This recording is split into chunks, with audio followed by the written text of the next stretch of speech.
All right, fellow eye doctors, let's have a little heart-to-heart. You spend years learning how to diagnose, treat, and prescribe, but let's be real. How much time did optometry school spend teaching you how to actually run a profitable practice? Oh yeah, that would be zero, unless I missed the lecture called How to Not Go Broke 101. You know what's really fun is seeing patients. You know what's not fun? Figuring out if you're actually making money while seeing patients. Let's break down the key financial metrics that separate thriving practices from those just breaking even and praying the insurance check clears.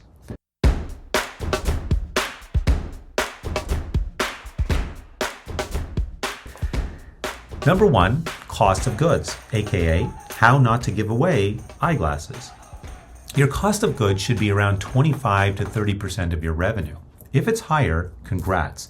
You are now a nonprofit, and not the kind that gets tax breaks.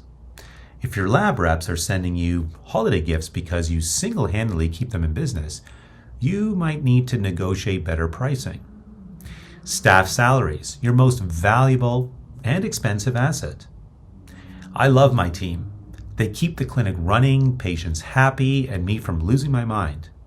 But payroll is your biggest expense, typically around 25 to 30% of your revenue. If it's creeping past that, you might need to optimize efficiency before you start hiring your third cousin as extra help.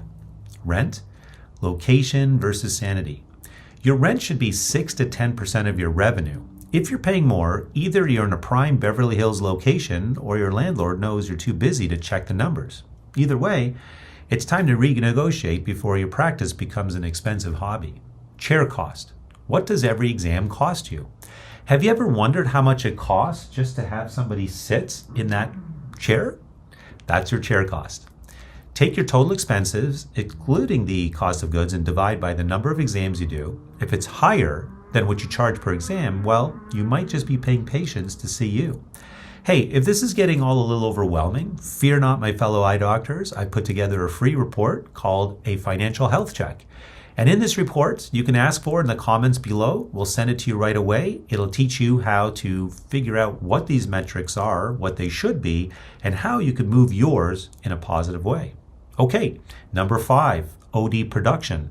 Are you actually making money?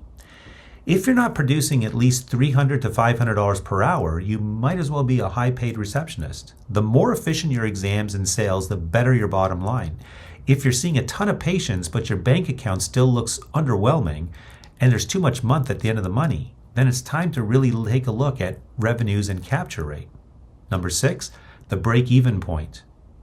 This is the magic number where your revenue finally catches up to your expenses. Take your fixed costs and divide by your profit margin. That's a percentage.